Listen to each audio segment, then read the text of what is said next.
Hey everybody, this is Josh Paul, host of the Small Marketing Teams podcast. I'm really glad that you're checking out the show today. If you're trying to grow your business and you're not a household name or a well-funded startup, you need to do things differently, and that's what we get into on this podcast.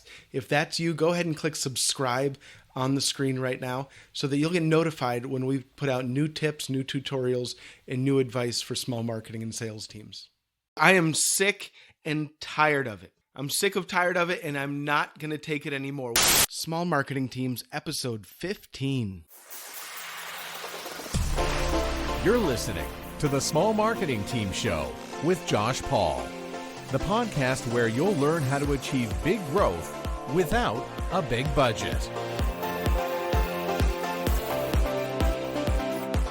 Welcome, ladies and gentlemen. Thanks for tuning in to today's session of the Small Marketing Teams Show, the podcast that marketers, salespeople, and business owners rely on to learn how to do more with less. Each week, I'll teach you how you can grow your company without the big budgets that we associate with marketing today.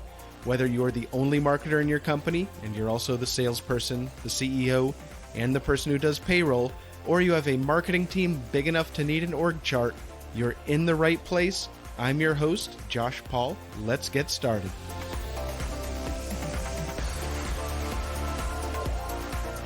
Hello, ladies and gentlemen. Welcome to this episode of the Small Marketing Teams podcast. I've got to tell you, I am sick and tired of it. I'm sick of tired of it, and I'm not going to take it anymore. What am I sick and tired of? I'm sick and tired of not doing my podcast, of not publishing new episodes. It has been over a year since I've published an episode, and I'm sick and tired of it. I'm sick and tired of not being able to give you the advice that you're asking me for on LinkedIn, on Facebook, in my Facebook group, and I've just put other priorities ahead of this podcast, but no more. Today is January 1st, 2019, and I'm coming at you with a brand new episode of the Small Marketing Teams podcast. So here's what happened. If you know my story, and we'll do a rehash of my story over the next couple weeks. But if you know my story, I was a marketing team of one at this small software company with a big mandate. I had to grow this company. I was their first marketing hire, their most expensive employee ever, and I had to grow this company. So I figured out how to do it as a marketing team of one. Eventually, we were a marketing team of three, and we sold the company. I was with that company for a little bit longer.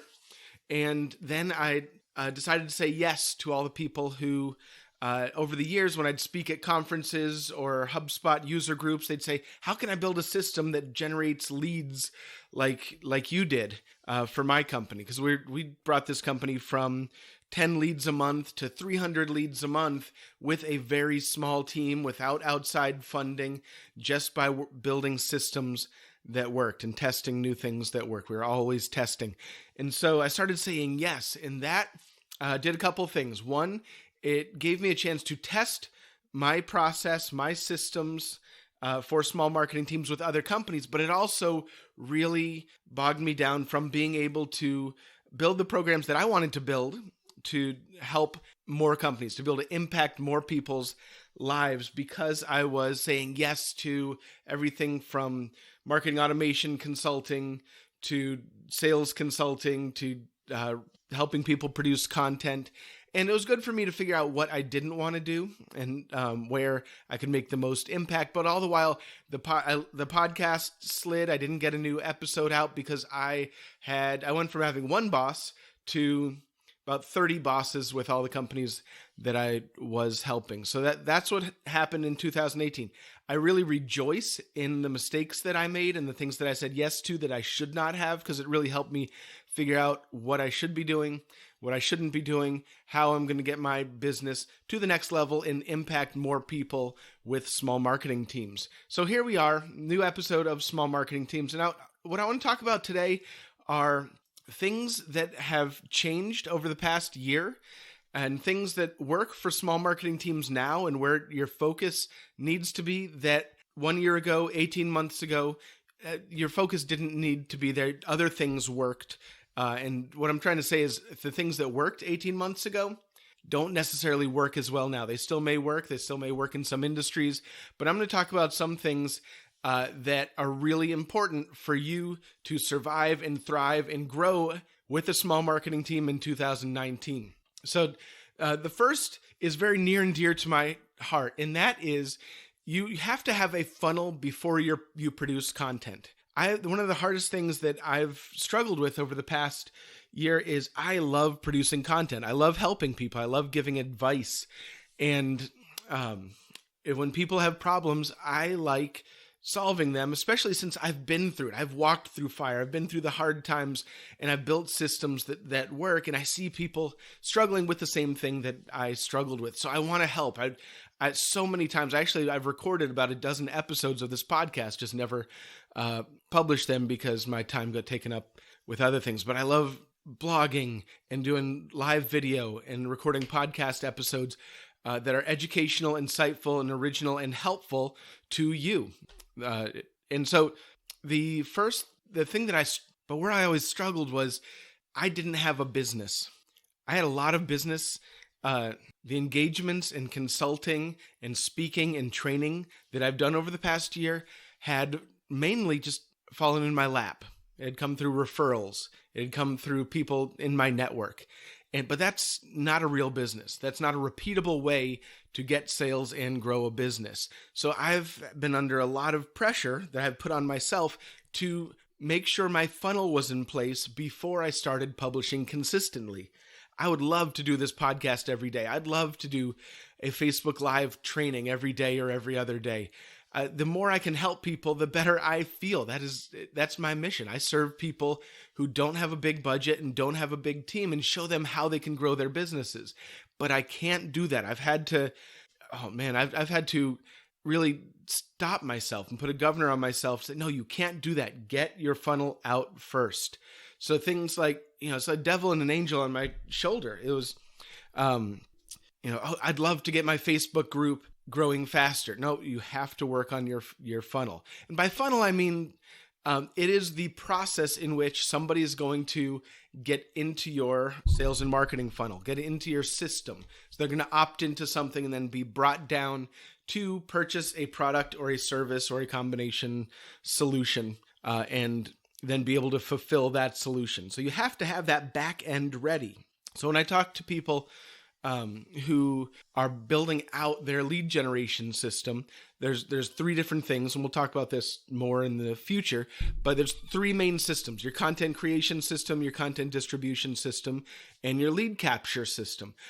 People want to start with the content creation system because it is the first thing that a lead or prospective customer sees. But really where you need to start is your lead capture system. That's the tip of the funnel. That's the tip of the spear that is your funnel. And so you need something to drive people towards that is going to get them into your marketing process and your sales process and eventually lead to a sale. If you don't do that and you spend your time creating content, that content isn't going to turn into dollars for your company. So you need to start with your funnel. I see it all the time, and that's what I needed to do. So I want to grow my Facebook group. No, you have to work on your funnel. In my case, my funnel starts with opting in for a free webinar training that I do. So I'd work on your webinar. All right, no, I want to get this podcast going. No, work on your webinar. I have 30 blog articles written. No, work on your webinar. I'm working on a book. No, work on your webinar. So I had to get very disciplined, and it wasn't easy over the past year to make sure I put my funnel first. And that's what you need to do too, whether your funnel is from the opt-in all the way down to the sales process and fulfilling it. That's actually what I needed to do. I needed to figure out what my services were going to be, what my packages and what my programs were going to be, all the way through how you're going to sell it, how you're going to attract people. I needed to build that out. Or your funnel could just be that lead generation component, that upfront piece, and your products and services and packages and offerings and programs are already set, and you have a sales process and you have a way to fulfill those programs. But you have to have your funnel first, and that's the number one lesson in this small marketing team survival guide for 2019. The second thing I want you to know is that content is still king. You've heard content is king for about 10 years. Then you heard, well, content is not king, context is king. With people who are trying to push marketing automation, getting the right message in front of the right people at the same time, which is very valid, but it all still starts with content.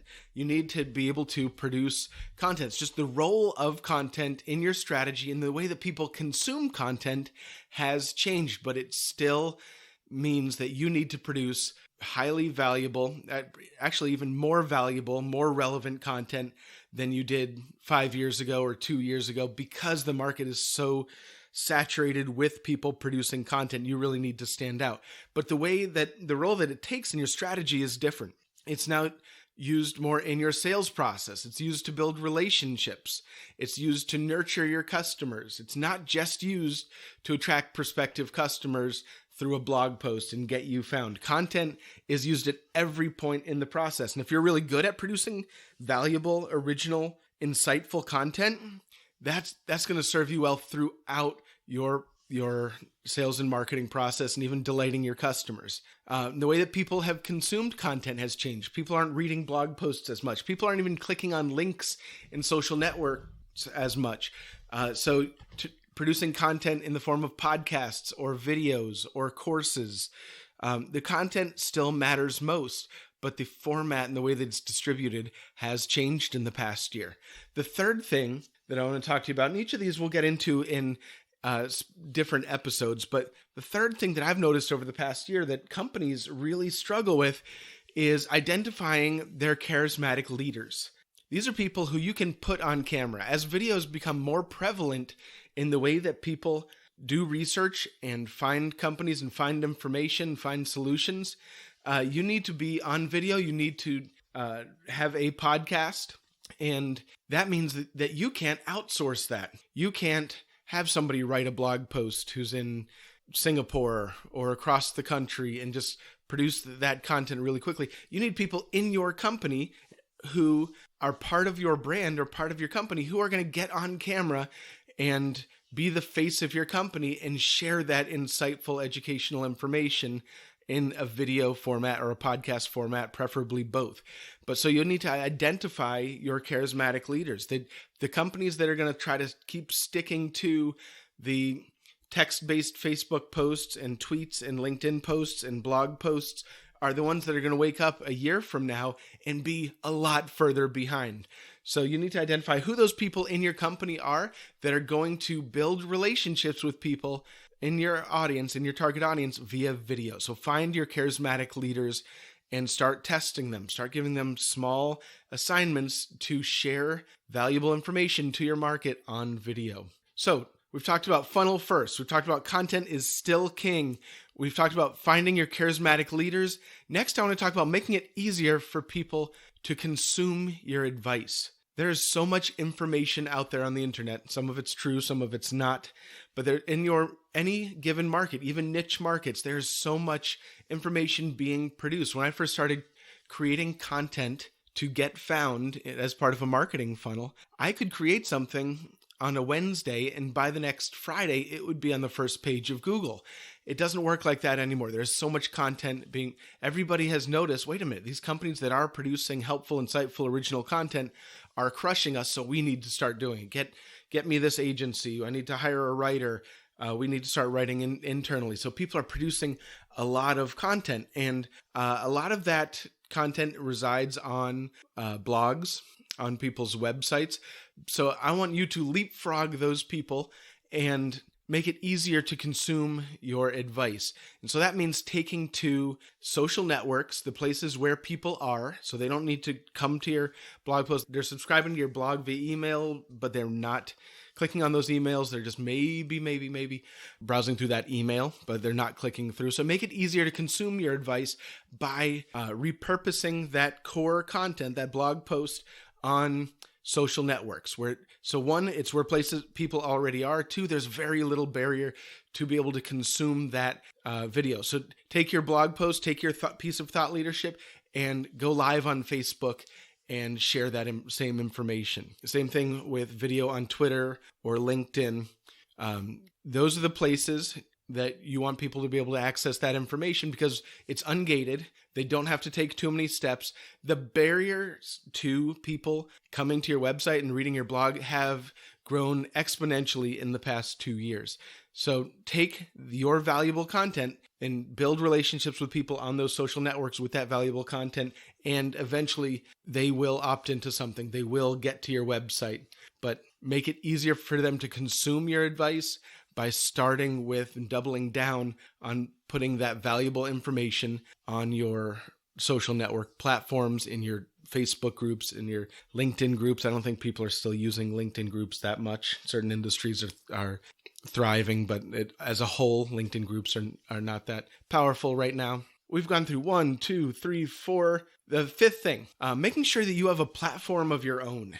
And we've talked about this some. So posting on social networks are your outposts. Those are the things that are your first touches of people. You still need to own your own platform in the form of a blog or a podcast blog or a video series blog on your own website.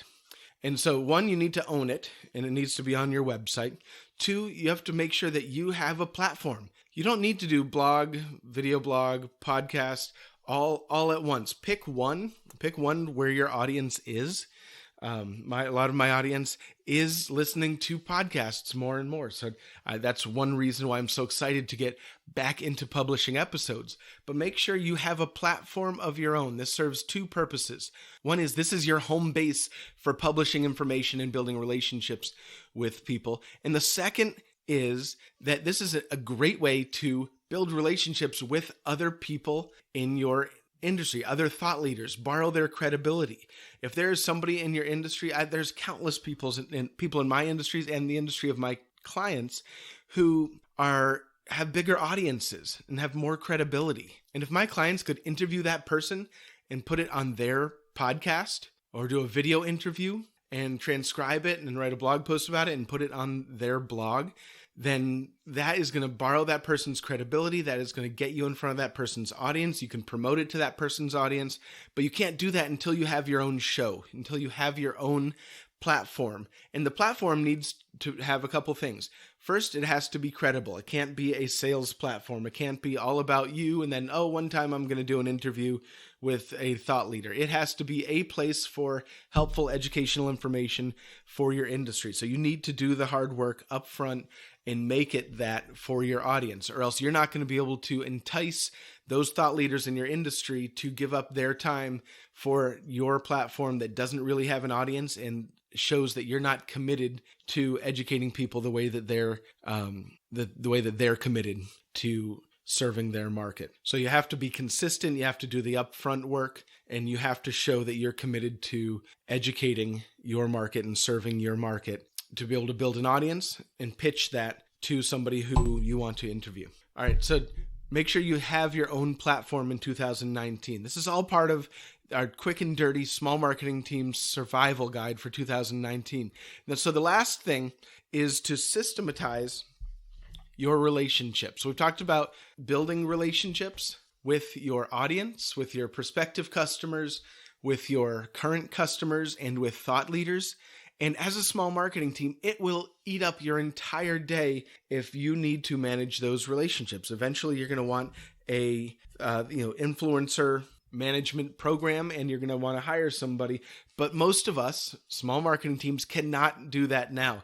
So you're going to need to figure out systems that maintain those relationships, whether it is a monthly newsletter to your customers, or whether it's an evergreen email series to your prospective customers. You need to figure out how to touch and how to comment on and how to keep engaged with the thought leaders in your industry. And those things alone can take a lot of time. And if you wake up each day and go, okay, what am I going to do today? It can be very overwhelming.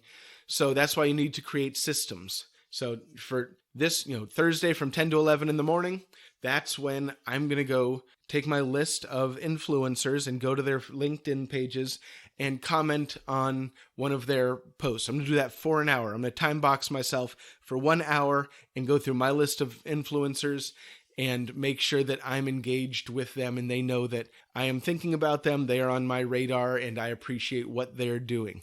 So by building that system, one, it makes sure you do it. And two, you're going to do things that other people are going to get overwhelmed with and are not going to do.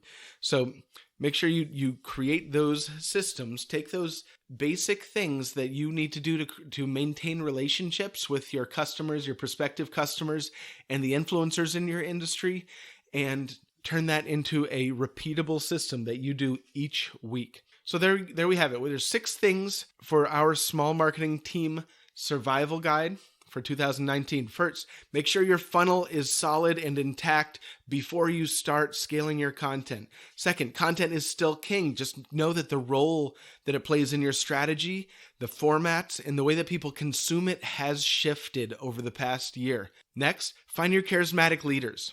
Those are people in your company who you can put on camera or on podcasts so that they can build relationships using these new media and new channels with your audience. And this isn't something that can be outsourced very easily. These are going to have to be people in your company. It could be your CEO. It could be somebody in the marketing department. It could be somebody in sales. But what that means is you're going to have to carve out some of their time and give them the tools and the processes to publish often to attract people to your brand.